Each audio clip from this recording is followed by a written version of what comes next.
성상 예배 가운데 성령의 기름 부으심이 넘치게 하시고 주만 높이고 우리 드린 주님 예배가 온전히 회복되게 하시며 예수님만 사랑하는 예배 되게 하여 주시옵소서.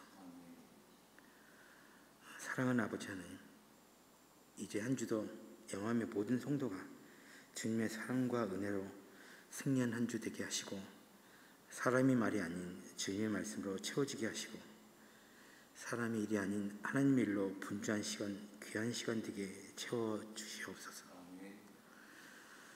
여호와 하나님, 이번 주 수능을 앞둔 우리 영암의 자녀들을 기억하시며 또 마지막까지 최선을 다하여 주님께 좋은 결과로 영광 돌리게 하여 주시옵소서. 또한 오늘 이 시간에 귀한 생명의 말씀 전하시는 김우정 담임 목사님을 강건케 붙들어 주시옵고 순종하는 마음으로 찬양과 예배를 돕는 여러 손길을 기억하게 주시옵소서. 교회 각 기관과 재직자들과 섬기는 손길들을 기억하시고 섬기는 손길마다 주께서 예배하신 축복을 더하여 주셨고 믿는 자의 권세에 넘치게 하여 주셨고 그들의 삶이 물된 동산과 같이 감사와 은혜가 넘치는 풍성한 삶으로 인도하여 주시옵소서. 언제나 세상 속에서 우리 교회가 진리의 빛이 가득하고 소망과 생명의 빛으로 비추어지기를 간절히 기도드리며 우리를 죄에서 구원하신 예수님의 기름으로 기도드리옵나이다. 아멘.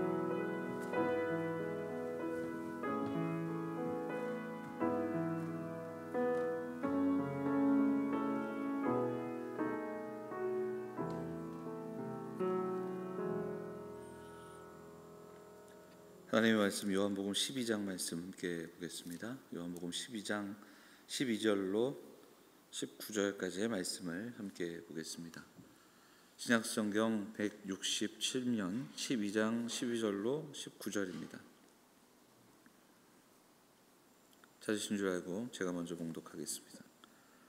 그 이튿날에는 명절에 온 큰 무리가 예수께서 예루살렘으로 오신다는 것을 듣고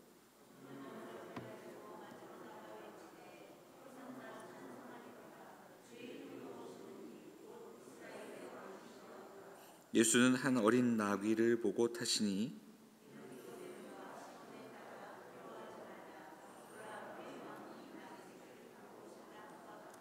제자들은 처음에 이 일을 깨닫지 못하였다가 예수께서 영광을 얻으신 후에야 이것이 예수께 대하여 기록된 것임과 사람들이 예수께 이같이 한 것임이 생각났더라.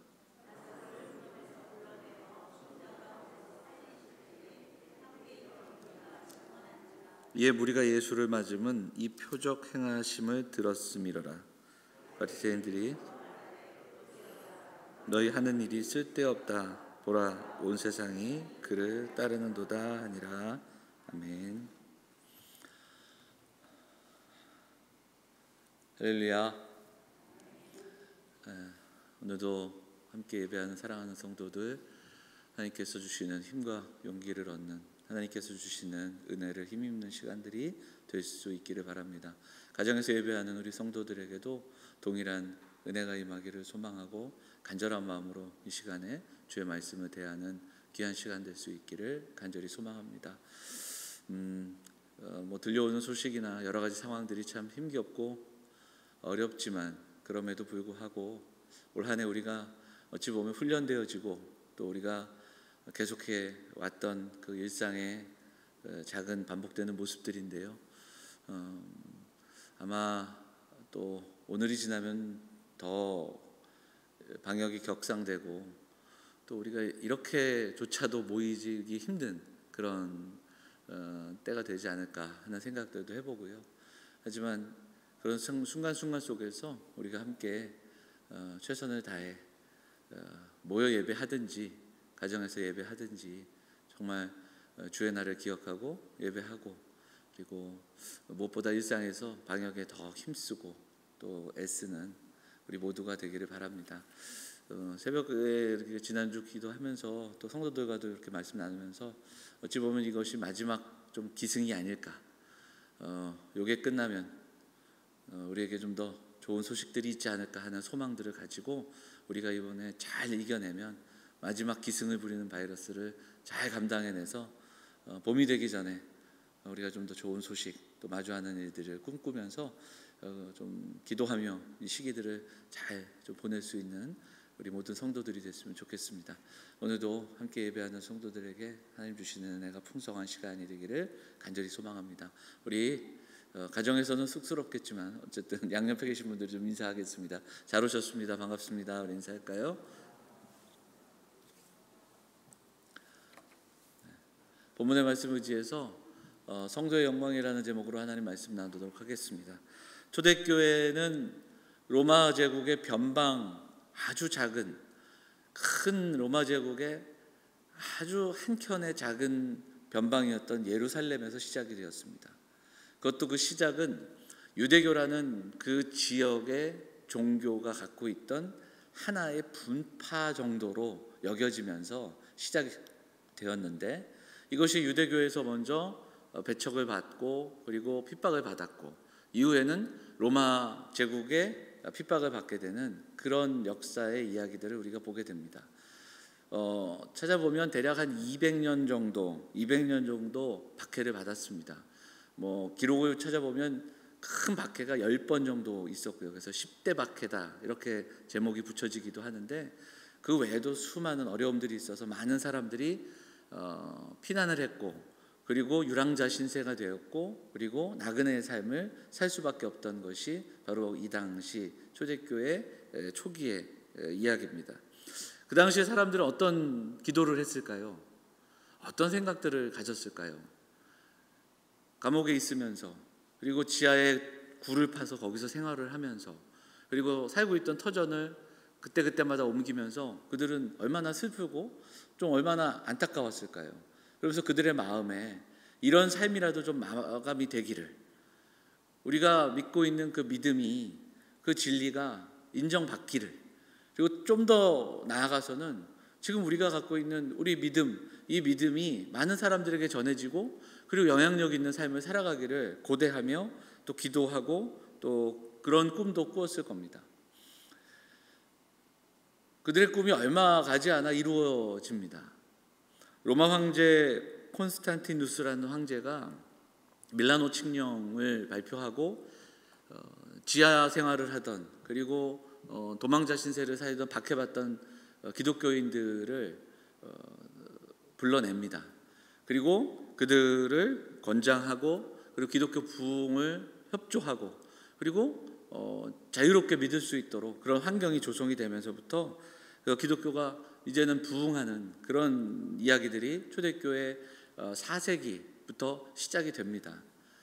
데오도시우스 황제는 기독교를 로마의 국교로 그렇게 선포하는 그런 그 이야기들도 우리가 보게 되죠. 이후 기독교가 유럽으로 전파되고, 그리고 많은 유럽의 국가들 역시 교회의 권위를 인정하는 그러한 국가들이 됩니다. 로마를 보면 로마가 처음에 우리가 지금 보내고 있는 일주일을 8일로 계산을 했습니다.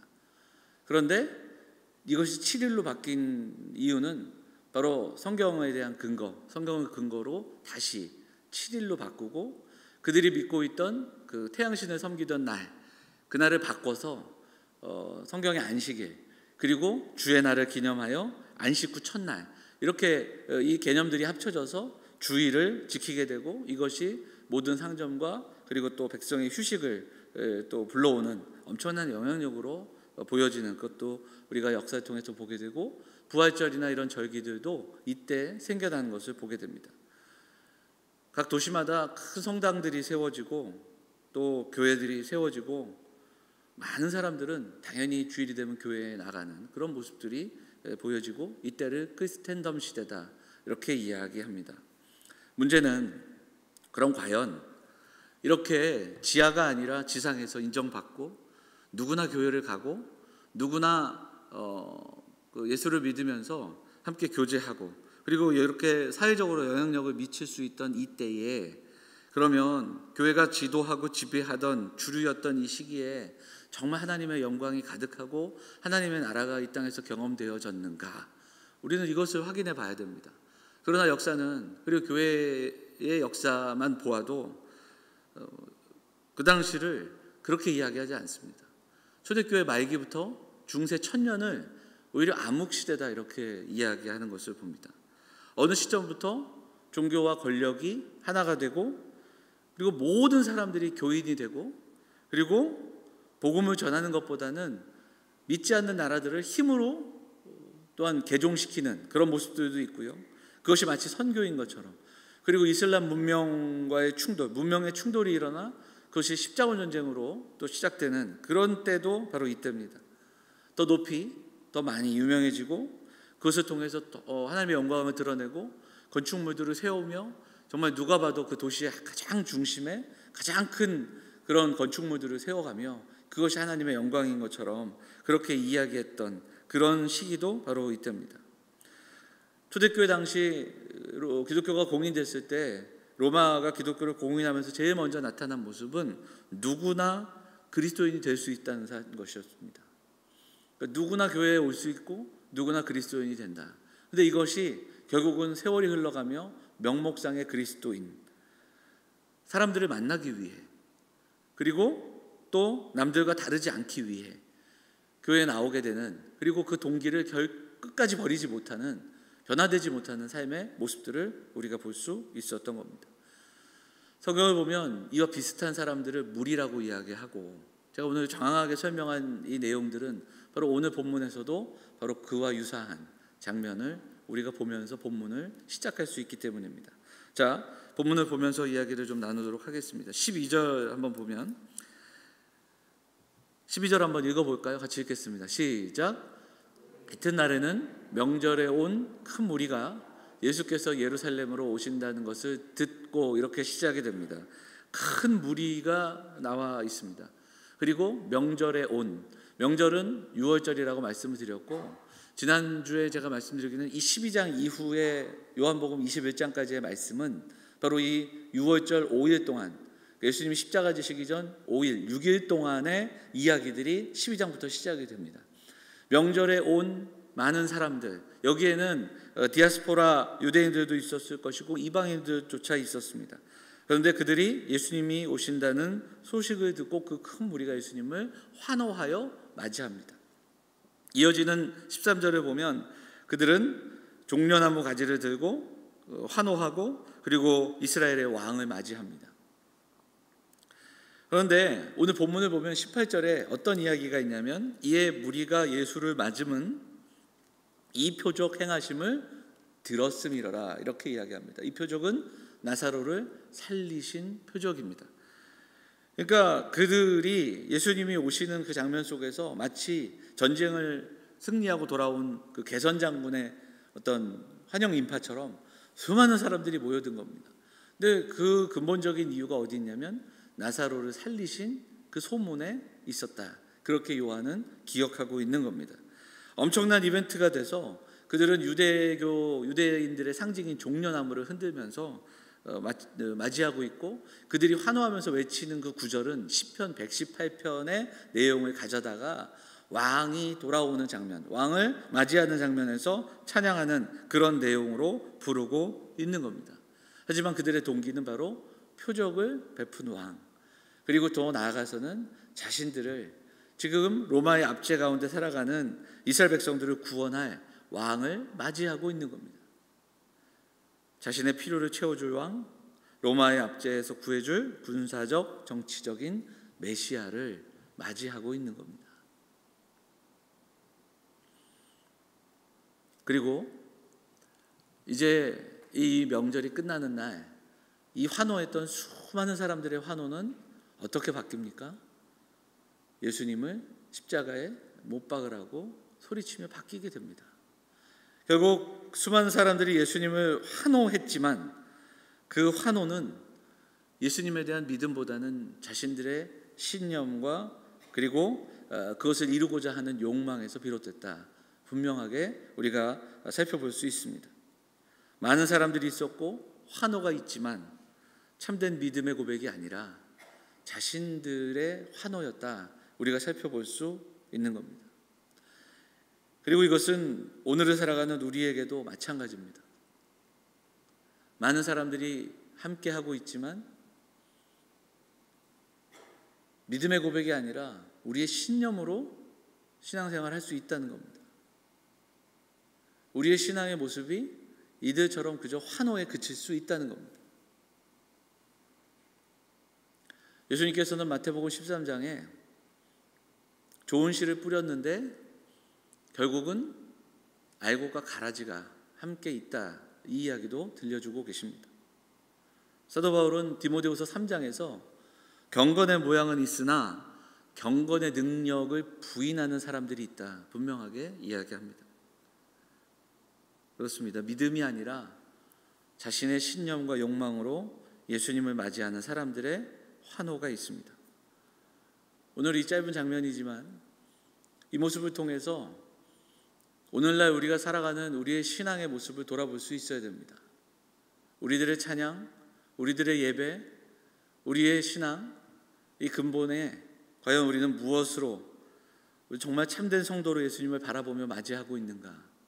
오늘 이 시간 우리는 정말 순전한 마음으로 예수 그리스도를 바라보며 삼위 하나님을 예배하고 있는가? 우리는 돌아봐야 합니다. 우리는 왜 예수님을 예배하는가? 나는 왜 주님을 사랑하는가? 나는 알곡인가 가라지인가? 묻고 또 물어봐야 합니다. 칼빈 선생님은 참된 성도의 표지를 세 가지로 요약을 해서 우리에게 들려주는데요, 이렇게 되어 있습니다. 첫째가 바른 신앙 고백입니다. 둘째는 무엇입니까? 변화된 삶의 모범입니다. 고백이 삶을 통해 드러나야 됩니다. 살아오던 날들과는 다른 가치를 가지고 살아가야 합니다. 그리고 마지막은 성례에 참여함입니다. 그냥 참여하는 것이 아니라 그 성례의 의미를 알고 성례의 의미를 붙들고 그리스도와 연합하고 그리스도를 의지하는 삶을 살아가는 이 세 가지를 분명하게 이야기합니다. 사랑하는 여러분, 교회가 늘어나고 교인이 늘어나는 것 좋은 일이지만 교인의 수가 늘어나고 또 교회가 늘어난다고 해서 참된 성도의 수가 늘어나는 것은 아닙니다. 구원받은 성도들은 구원하신 하나님만이 아실 수 있습니다. 분명한 것은 성경이 말하는 대로 알곡과 가라지가 같이 있을 수 있다는 사실에 우리는 두려워해야 됩니다. 환호하는 무리 속에 있으나 진리의 말씀이 없고 그 진리의 말씀을 잊고 예수님을 사랑하며 살아가는 사람들인가? 바른 신앙 고백이 내게 있는가? 그리고 입술의 고백으로 끝나지 않고 나는 그 고백대로 살아가려고 애쓰며 그 믿음의 분투를 아끼지 않는가? 그리고 그 고백이 삶으로 이어지는가? 그리고 우리는 성례에 참여하는 삶처럼 예배자의 삶을 살아가는가? 나는 날마다 그리스도 안에서 의지하며 성령의 도우심을 의지하며 그리스도를 더 붙들고 의지하며 살아가는가? 우리는 공동체와 나 자신을 돌아보는 시간들을 가져야 할 것입니다. 사랑하는 영험의 성도들이 사도 바울의 말씀처럼 하나님의 아들을 믿는 것과 아는 일이 하나가 되시기를 간절히 소망합니다. 나의 신념이 아니라 은혜로 주시는 믿음으로 말미암아 고백하고 그 고백대로 살아가고 그 변화된 삶 속에서 더 그리스도를 의지하며 살아가는 믿음의 사람들, 참된 성도들의 삶을 살아가시기를 주의 이름으로 축원을 드립니다. 예수님의 제자들 중에 야고보와 요한이 예수님께 부탁하는 이야기, 이런 말씀들이 마가복음 10장에 나오는데요. 그리고 이들의 어머니도 비슷한 이야기를 했죠. 마가복음 10장에 보면 10장 37절에 이렇게 나와요. 여짜오되 주의 영광 중에서 우리를 하나는 주의 우편에 하나는 좌편에 앉게 하여 주옵소서. 이게 무슨 말입니까? 이제 예수님께서 영광 중에, 그러니까 제자들조차도 그리스도의 영광에 대한 이해가 없었다는 거죠. 그래서 왕이 되시면 우리를 높은 자리에 앉게 해달라, 이렇게 부탁하고 있는 겁니다. 그러니까 제자들조차 주의 영광을 자신의 성공과 야망과 다르지 않게 분별하지 못하고 그것을 이루고자 하는 모습들이 여기에 나오는 거죠. 종려나무를 흔들면서 주님을 맞이했던 그 사람들의 모습처럼 지금 예수님 곁에서 동상이몽을 꿈꾸고 있는 제자들의 모습도 우리는 생각해 볼 수 있습니다. 그리고 오늘 이것은 오늘날 믿는다 하는 우리들의 모습도 크게 다르지 않다. 영광, 승리, 과연 하나님께 영광을 돌리며 산다는 것이 무엇인지, 하나님의 영광을 드러낸다는 것이 무엇인지를 우리는 한 번 더 생각해 봐야 됩니다. 많은 사람들이 환호하는 것처럼 우리도 그것을 환호하고 있지 않은가? 자신들이 원하는 왕, 자신들이 원하는 그 모습, 그것을 환호하고 있지 않은가 우리도 돌아봐야 됩니다. 그런데 본문을 보면 분명히 군중들이 그런 모습들로 예수님을 환호할 때, 그러면 한편으로 생각해 보면 예수님이 그들 가운데 들어가시는 것을 거부하셔야 되는 게 아닌가, 뭐 그런 생각도 해보는데 예수님이 그들의 환호를 받으시면서 당당히 들어가십니다. 그들이 잘못된 그 동기로 예수님을 환호하고 있음에도 예수님은 왜 그들 가운데 들어가실까? 그런데 오늘 본문을 보면 예수님은 개선장군처럼, 왕처럼 그곳에 들어가시지 않습니다. 본문을 보면 좀 상황이 어찌 보면 우스꽝스럽고 좀 맞지 않는 그런 장면이 나오죠. 그게 뭡니까? 말을 타고 가셔야 되는 그 장면 속에서 예수님이 무엇을 타고 가시죠? 나귀를 타고 가십니다. 성경에 기록된 대로 나귀 새끼, 뭐 이렇게도 표현이 되고 있는데요, 이것은 무언가 좀 그 장면하고 맞지 않는 거예요. 사람들이 막 환호합니다. 왕을 부르고 왕을 환호합니다. 그러면 말을 타고 가야 되지 않겠습니까? 근데 어린 나귀를 타고 가는 거예요. 어른이, 그것도 등치가 큰 어른이 아이들이 신는 작은 운동화를 신고 간다고 생각을 해보세요. 마치 그런 모습과도 같은 거죠. 좀 이상하지 않습니까? 그런데 가만 생각해 보면 우리 예수님의 삶 자체가 그랬습니다. 예수님이 만왕의 왕으로 이 땅에 오셨는데 예수님이 이 땅에서 제일 먼저 몸을 누이신 곳은 말구유였습니다. 그것도 역시 마찬가지입니다. 냄새나고 지저분한 마국간에서 왕이 태어난 그 장면을 우리는 기억합니다.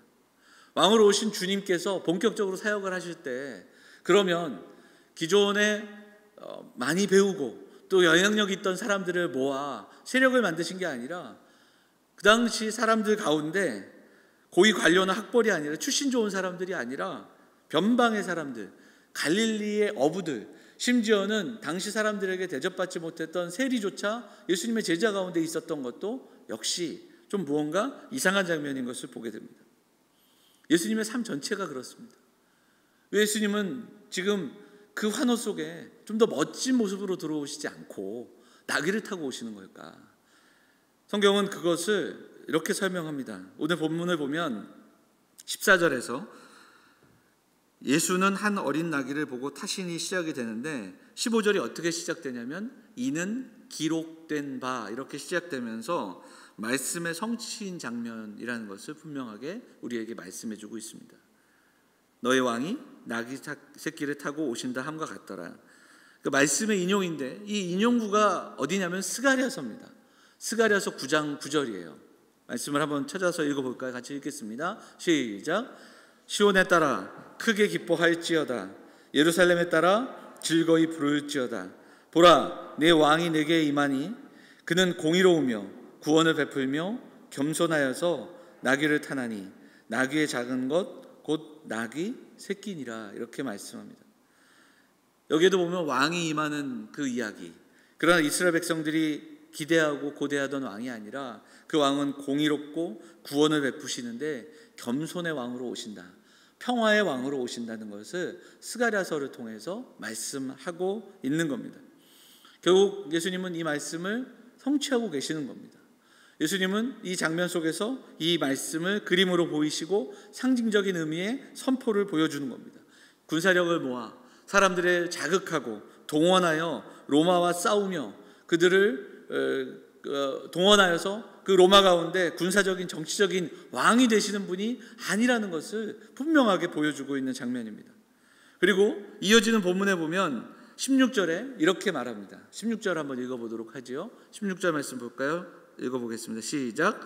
제자들은 처음에 이 일을 깨닫지 못하였다가 예수께서 영광을 얻으신 후에야 이것이 예수께 대하여 기록된 것임과 사람들이 예수께 이같이 한 것임이 생각났더라. 요한의 고백입니다. 요한은 이것을 이후에 깨달았습니다. 그리고 여기에서 보면 요한은 예수님께서 영광을 얻으신 후에야 이렇게 기록을 합니다. 그러니까 주님이 영광을 얻으신 것이 무엇인가? 바로 영광을 얻으신 것은 무엇입니까? 십자가의 고난, 부활, 그리고 또한 주님이 그 부활의 기간 속에서 제자들을 만나주시고 그들에게 보이시고 그리고 승천하시는 그 모든 시간들, 십자가 이후의 영광입니다. 요한은 분명히 그것을 기억하고 기록하고 있는 겁니다. 예수님께 나아가 영광의 때에 좌편에 우편에 앉게 해달라고 했던 그 요한이 예수님 앞에 예수님의 참된 영광이 무엇인지를 고백하고 그리고 기억하고 있는 겁니다. 사랑하는 여러분, 하나님의 영광을 드러내는 것, 우리가 이 땅을 살아가며 승리하는 것은 무엇입니까? 우리도 여기에 대해서 지금 오해하고 있지 않는가, 우리도 착각하며 살고 있지 않는가 돌아봐야 합니다. 무언가를 이뤄내고요, 교회가 점점 부흥하고요, 더 많은 것들을 이뤄내고 일궈내고 보여지고, 우리의 자녀들은 성공하고, 그리고 우리 이 땅에서 영향력을 미치고 또 인정받고 그리스도인으로 이 상황에서 중요한 포지션으로 올라가고, 이것이 중요하지만 이것이 결코 하나님의 영광이 아니라는 사실을 우리는 분명히 기억해야 됩니다. 이런 것을 통해서 하나님의 영광을 드러낼 수 있다. 그래서 그런지 우리는 성경에서 이 이야기를 할 때마다 요셉과 다니엘을 참 많이 이야기합니다. 다니엘처럼, 요셉처럼 고난을 이겨내고 또 높은 자리에 올라가 영향력을 미치는 그 이야기들을 많이 들려주죠. 하지만 그 이야기를 하려면 요셉의 눈물의 삶을 이야기해야 됩니다. 요셉이 왜 그곳까지 갔고, 그곳에서 어떤 일들을 겪었고, 그리고 더 나아가서 하나님이 그 요셉을 통해서 이루고자 하셨던 그 하나님의 구원의 이야기를 함께 이야기하지 않는다면 요셉이 총리가 된 그 짧은 사실만으로는 아무런 의미가 없습니다.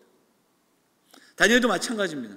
다니엘의 이야기를 하려면 다니엘의 기도와 그리고 다니엘과 다니엘의 친구들이 목숨을 걸면서 신앙을 지키고, 그리고 바벨론 땅에서 그 문화 속에서 살아가지만 결코 하나님의 백성됨을 잃지 않고 잊지 않으려고 살아갔던 그 믿음의 몸부림들을 이야기하지 않는다면 다니엘이 이후에 높은 총리가 되는 그 사실 하나만은 의미가 없다라는 사실을 우리는 분명히 기억해야 됩니다.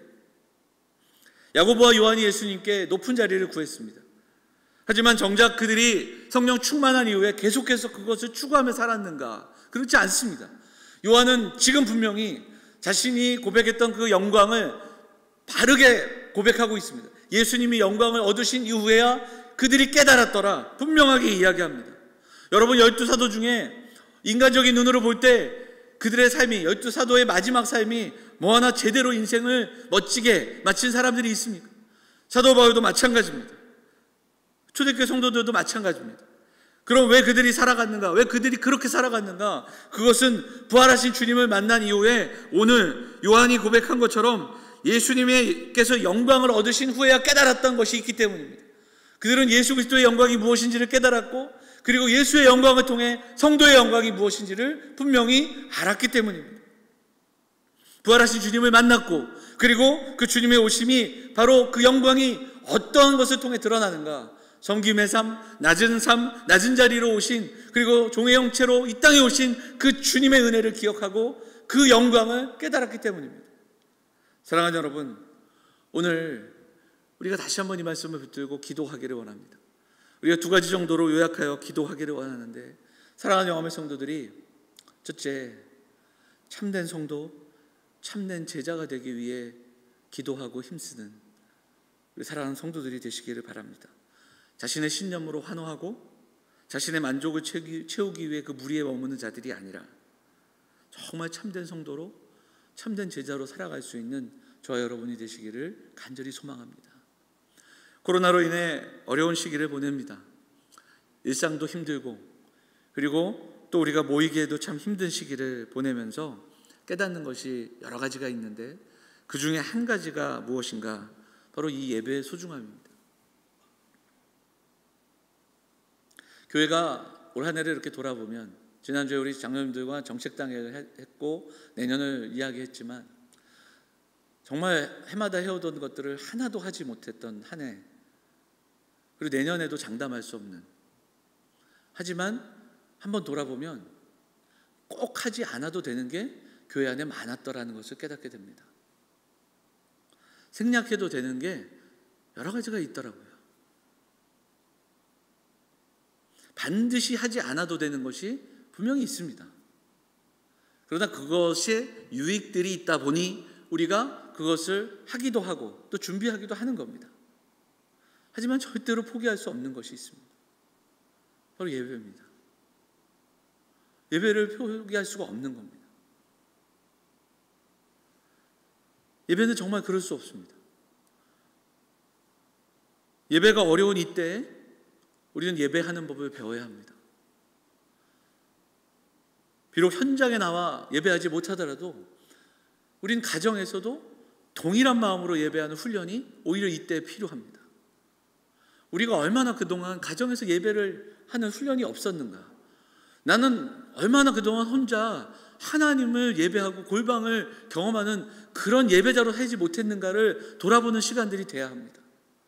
나는 자녀들과 함께 예배하지 못했고, 나는 나 홀로 예배하지 못했던 그런 수많은 시간들을 우리가 얼마나 그냥 의미 없게 살아가고 있는가 돌아봐야 합니다. 일주일에 약속하여 모이는 이 시간이 그저 약속이 됐으니 그저 일상적으로 반복적으로 습관적으로 모이는 그런 시간이 아니라는 것을 우리는 또한 기억해야 됩니다. 오늘 말씀처럼 우리가 나눈 이야기처럼 그날의 알곡과 가라지가 구분된다라는 이 중엄한 사실을 우리는 잊고 살지 말아야 됩니다. 고난 속에 우리의 믿음이 드러나게 됩니다. 바른 신앙 고백이 있는가? 그 고백의 삶을 살아가는가? 그 변화된 삶을 가지고 그리스도만을 의지하며 살아가고 있는가? 이 참된 신앙의 표지가 오히려 이 고난의 날, 이 곤고하고 어렵고 이 코로나를 겪고 있는 이 시기에 한 번 더 우리에게 묵상되어지고 점검되어지는 그런 시간들이 될 수 있기를 간절히 소망합니다. 한 가지 더 우리가 기억하고 기도할 것은 세상의 가치와 세상이 말하는 성공과 그 힘과 권력과 욕망을 추구하는 세상의 욕망을 성도의 영광과 착각하지 말아야 됩니다. 세상의 영광을 하나님의 영광과 바꾸지 말아야 합니다. 마태복음 4장을 보면 광야에서 시험 받으시는 주님을 보게 됩니다. 마귀가 세 가지의 시험을 하지요. 세 번째 시험이 이렇습니다. 4장 8절 9절 말씀 볼까요? 같이 읽겠습니다. 시작.